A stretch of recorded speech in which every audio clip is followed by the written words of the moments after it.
Alright, by now you already figured out what I'm doing here, but for those of you that don't cut a lot of firewood, or I should say don't have a sawmill, don't use a sawmill, these are all the cut-off slabs, and instead of tossing them, I put them in this corral. Just a quick thing I put together. Every 16 to 18 inches I cut them down and I just stack them because it's all burnable wood. Sometimes you run in some chunks like the sapwood of a cedar tree. It's just punky. It'll pretty much just obliterate as you saw it. But there's a bunch of black locust in here, some basswood, some good cedar, probably some hackberry. So it's all worth saving, and that's what I'm doing now. Main reason I'm doing this is because this is the cutoffs from last sawmill season, and I'm itching. I really want to do some sawmill and just sharpen my blades, and but I need to have room for my slabs. In fact, I have oh, it's my chicken. Thought somebody was sneaking up on me. I have a pile of slabs down there that I gotta cut up yet. Probably not this many, maybe half this. It's just this filled up by the before the end of the season, and I had to make my own pile. So anyways, that's all I'm doing here. Really not much to it. If you have any questions, just let me know. But you got to build this type of thing to your wood stove or your whatever you use to burn your wood. Mine can take up to, I think it's 20-inch logs, but I never go that high. It's usually 16 to 18. It's just easier to handle. You don't got to worry about angling it or anything like that.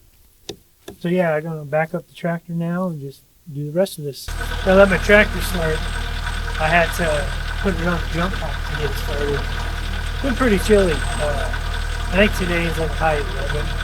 But it got down to like -2 last night, so I figured I was going to have to jump it.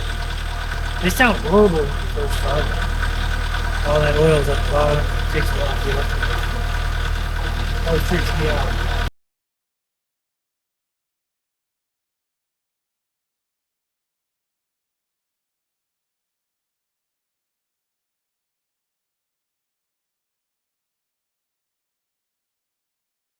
I didn't keep this kind of stuff. It's just good for kindling, get the fire going. But I always bring out a bucket when I grab a load of wood and load it up with this kind of stuff.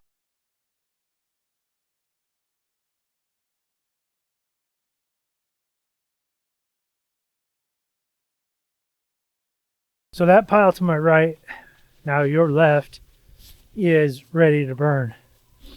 And that's about as high as I want to go. Yeah, now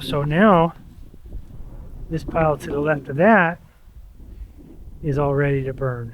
So I'll just start stacking on top of that. And then I'll get my full 2 cords. Keep in mind, if you do go to build a corral like this, is to build it according to your height. So I'm not the tallest guy, and this comes out to like just above my knee or my mid-thigh, but it just makes it real comfortable to unload. You need some room for your forks anyways. I did do some cutouts. I have some big chunky 3x6s down for the base.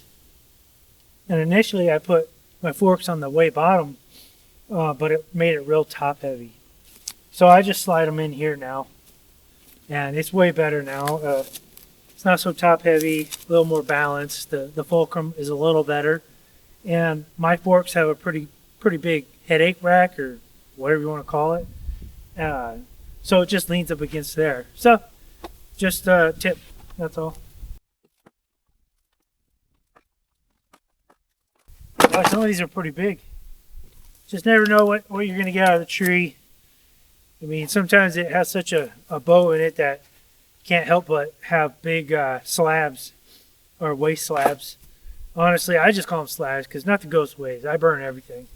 When firewood is your primary source of heat, you really can't be that picky. I mean, you could be, but then you're just wasting time, in my opinion. You might see those skinny pieces from time to time, and that's just me trying to get a 6x6 down to 6x6. So I may have cut it rough cut 6 1/4. I'll go back 1/8 at a time, 3/16 at a time, and just kind of dial it in. Here's a pretty fat one. You think, man, you could have got more 2x or 4x4s out of that, but not really. So what happened here is there was a branch coming out the side. I had to cut that off, and it just made that part thicker when you go to cut the initial slabs off. I don't always, cut live edge slabs. A lot of times I'll get it down to cants and then take my 2x, my 4x material out of that can. And a can is just pretty much a squared up log. I mean, if you're just cutting slabs, then it's a no-brainer. You just cut whatever thickness you want. But if you're thinking about structural lumber or construction lumber and stuff like that, you got to think about, well, do you want it quarter sawn? Get the most out of that log you can. You got to be able to work with it too. This kind of stuff is just stuff I enjoy doing. I'm a big fan of being self-sufficient. I don't know, I find value in it.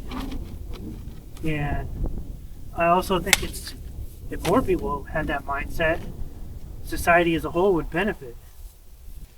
Less and less people have that mindset. I mean, YouTube, yeah, you can find like-minded people in there.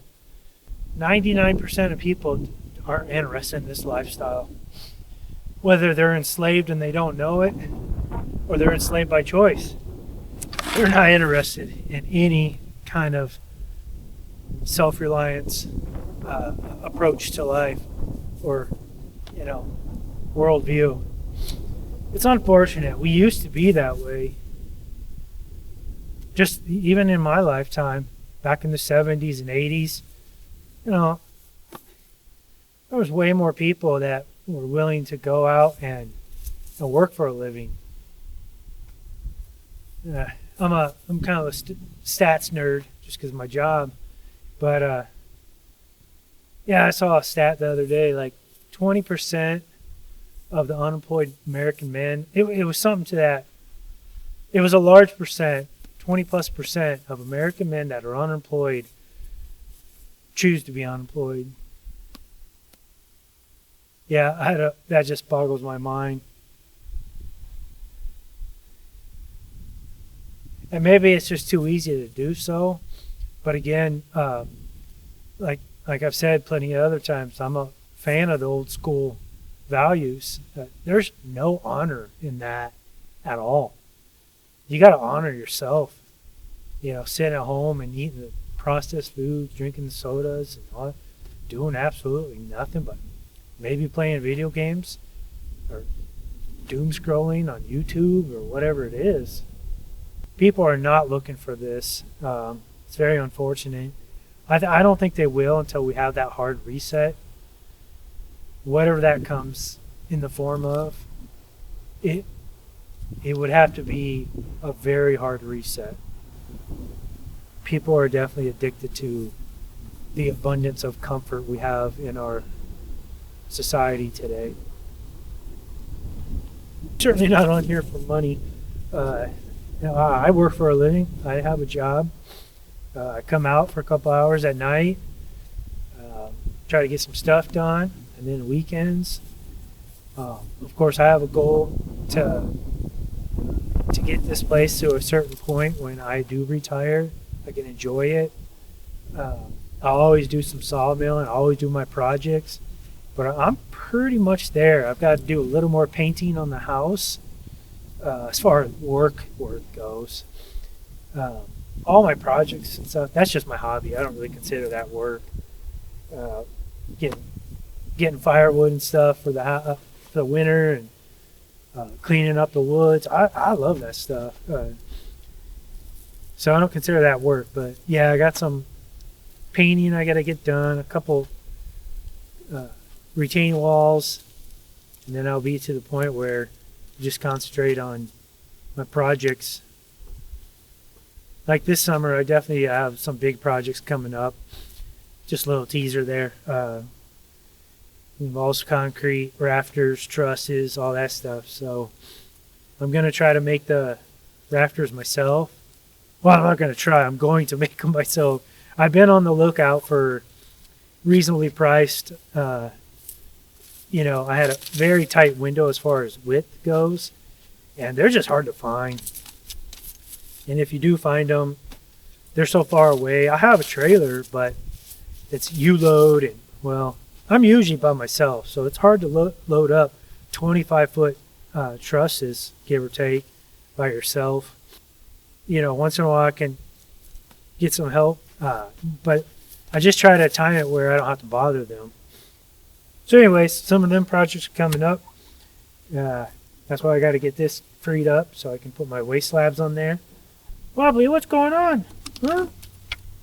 Come on, get. She always wants to be around me. Thinks I'm going to be digging up stuff. That's black locust there. Here's another piece. Good firewood, that's for sure, but it's hard as nails. Alright, so I'm just going to finish the rest of this up off camera. Just really wanted to kind of show how I store my slabs and then convert them over to firewood. So if you have any questions, let me know. Otherwise, we'll see you on the next one. Thanks for watching.